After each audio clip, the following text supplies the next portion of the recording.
What's up, you cool cats and kittens? Welcome back to the channel. I got a good one today. So, do you ever go online sometimes and just buy stuff you don't need? Because that's what we got here.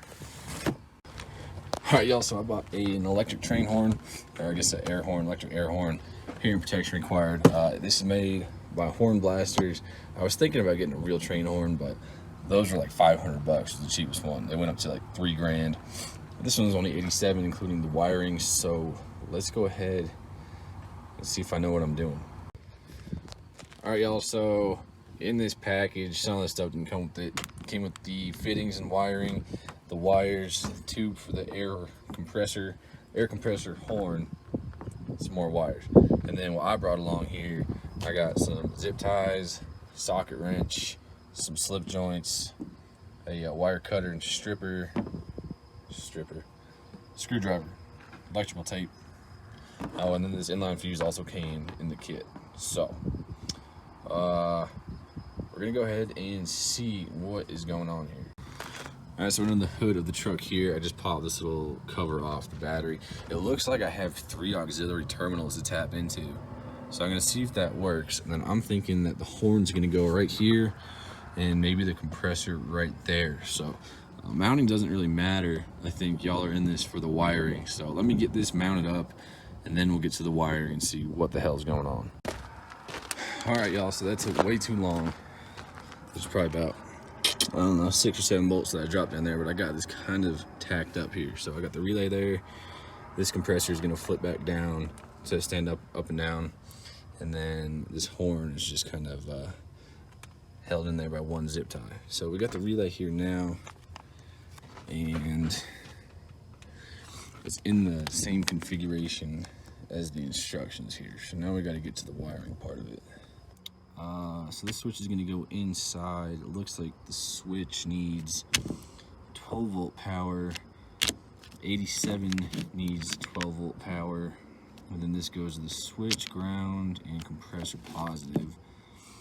And then the compressor gets a negative. All right, guys, so I got this wiring sort of rigged up. That took me way longer than I like to admit. It's mostly done, and sorry about the wind. So on the top, we have the fuse 12 volt from the relay to the battery.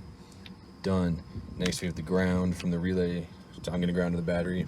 That's done. Next, we have the positive from the relay to the compressor. That's done. We have the ground from the compressor to the battery. That's done. And we have the switch. So this wire is going to go to the switch. I don't know how long I'm going to need that, so I didn't cut it yet, because I obviously, as you can see, I've cut some of these too short. So we're going to run this through the cab now, and then after that we need to get power from the switch to the battery. Now there's 2 wires on here,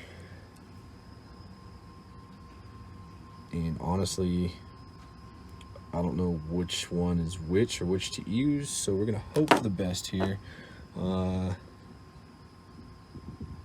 Yeah, but we'll cross that bridge when we get to it. So this is all kind of set up. What we're gonna do now is try and get this wire into the cab of the vehicle. All right, so here we are up front. This is the battery. We can see there's a firewall grommet right there.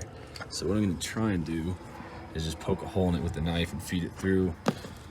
Hopefully that works. I'll let you know. Alright, guys, so this is a quick mock-up of what's going on. So the way this relay is set up is if we were to tip everything like that.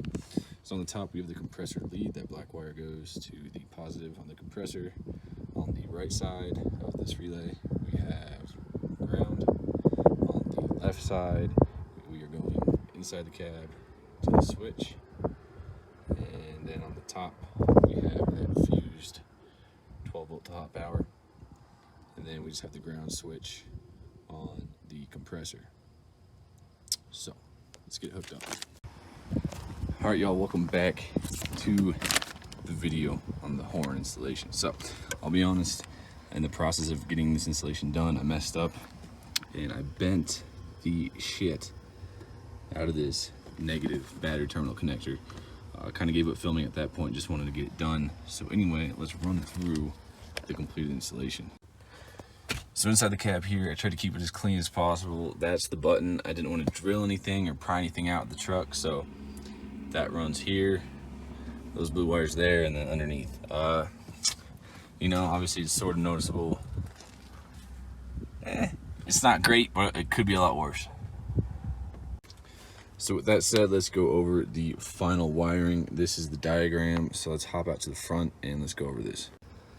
So the way we're reading this, 30 is on the top there, 85 is on the right side, 86 is on the left side, and 87 is on the top or bottom, I guess there. So number 30 is the compressor lead. So 30 is going from 30 to the positive on the compressor, and so we see that, and it runs down there to the bottom of the compressor. Next, on the right side, 85 is the ground, so we see we're running that to the ground on our battery. On the left side is the switch, so we have that blue wire. I just routed it through the battery box and into the cab there. And then on the bottom is the fuse, 12 volt, 87. So bottom of there is this red wire here, and that's the fuse running to the positive terminal of the battery. Next, the other things that we have the ground for the compressor, and that is this blue wire that runs down there to the negative on the compressor. And then we have the toggle switch and power from the switch coming in right there. So on the inside here, these two wires are the toggle switch right there and the 12 volt source. I had 12 volt source to the battery. I'm sure you could tap into something, but I'm trying to keep this as removable and non-electrical screw up the rest of the truck as possible, if that makes sense. As for the install, I think it's pretty clean. We'll see how long this tape holds up on these wires. I do want to get some heat shrink and get those better, but they're all crimped and taped, and this is it. So got the horn there, the compressor hooked up right there. I mean, it's all kind of nuzzled into that side. And as for the firewall, if you can see it there, all I did was just cut that open. I should probably put some tape on there, but that was pretty easy to route those through. You just cut that open and feed the wires right through. To get those out from under, I did remove this computer module. You don't have to. All you have to do is just pull this black tab out, and then it just pulls right out. But you can see the wires come in right there, and pretty darn simple.